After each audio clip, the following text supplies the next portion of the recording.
40,000 tons of Russian ammunition, enough firepower to sustain their offensive for 3 months, gone in 90 seconds. The Russian soldiers stationed there never saw the rockets coming.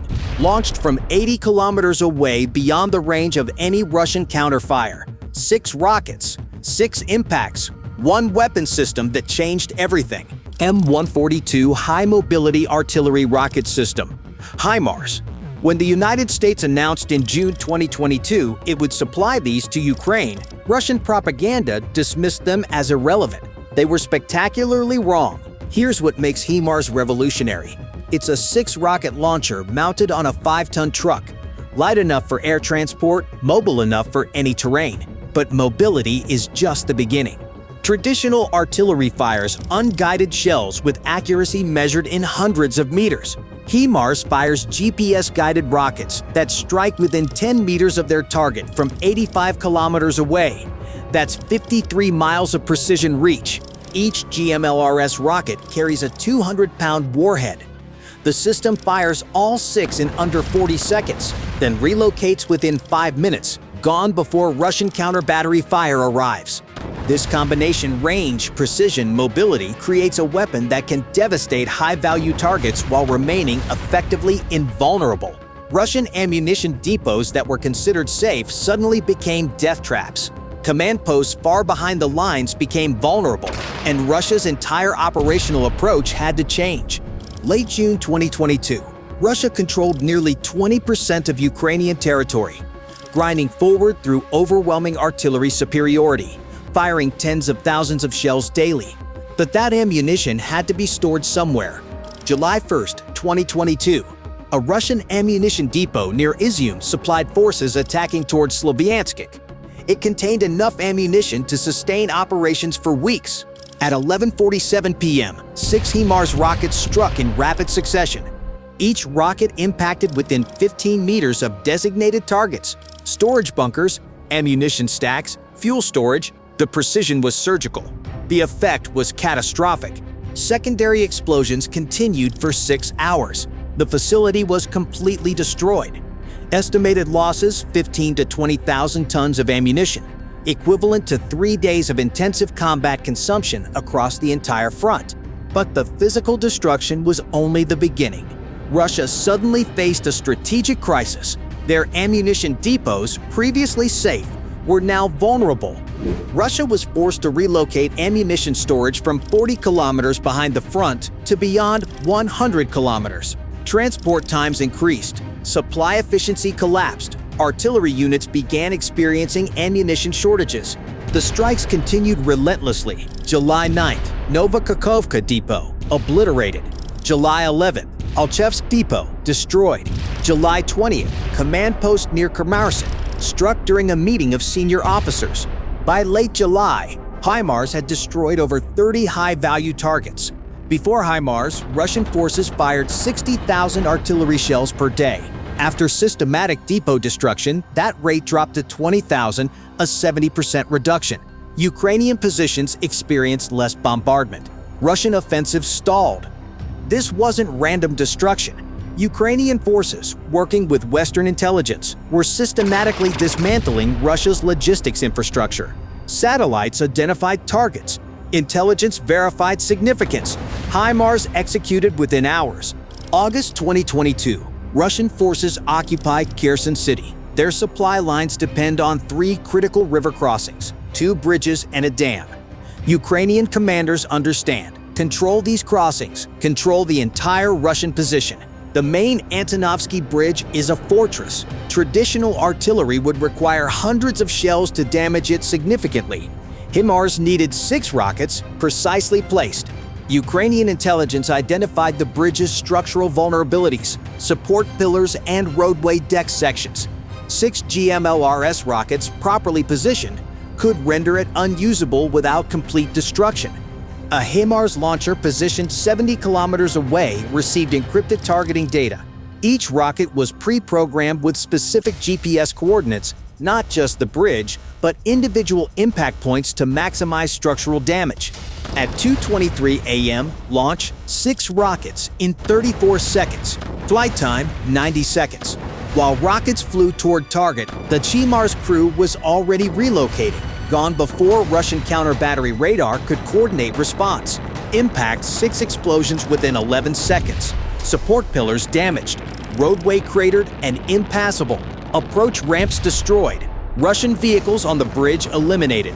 Russia attempted repairs. HIMARS struck the repair equipment. They built pontoon bridges. HIMARS destroyed them. Over the following weeks, the bridge was struck 4 more times, the railway bridge 3 times, and every pontoon crossing attempt was eliminated. By September, Russian forces west of the Dnipro were receiving less than 30% of required supplies. Ammunition rationed, equipment irreplaceable, medical evacuation compromised. In November, Russia evacuated Kherson entirely, the only regional capital they captured. They withdrew not because of direct combat defeat, but because HIMARS made their position logistically untenable. 6 rockets, properly placed, forced a strategic Russian withdrawal from a major city. Russian media claimed dozens of HIMARS destroyed. Independent verification found 0 confirmed losses to enemy fire in the first 18 months. 0. Why couldn't Russia stop them? HIMARS operates on perfected shoot-and-scoot doctrine. Move from concealment to firing position. Launch in under 1 minute. Relocate within 5 minutes. For Russia to destroy one, they must detect the launch, calculate position, coordinate strike assets, and execute all within 5 minutes before HIMARS is gone. Russian radars detect launches, but by the time they coordinate response, HIMARS has vanished. Russian artillery strikes empty fields. Airstrikes hit abandoned positions.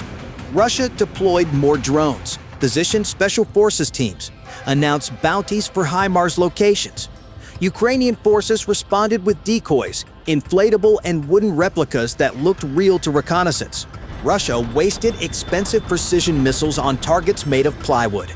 One documented incident involved a $10 million Kinsal hypersonic missile striking a barn containing agricultural equipment and 3 decoy HIMARS replicas.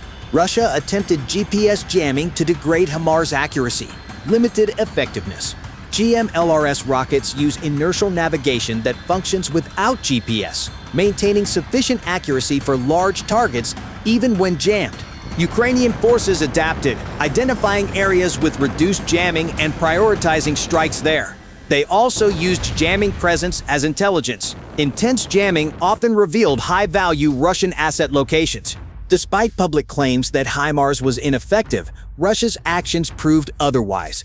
They relocated major logistics hubs over 100 kilometers from the front. They dispersed ammunition across hundreds of smaller sites. They evacuated officers from forward positions. The entire Russian operational structure was reshaped around HIMARS' threat. As the war progressed, HIMARS evolved.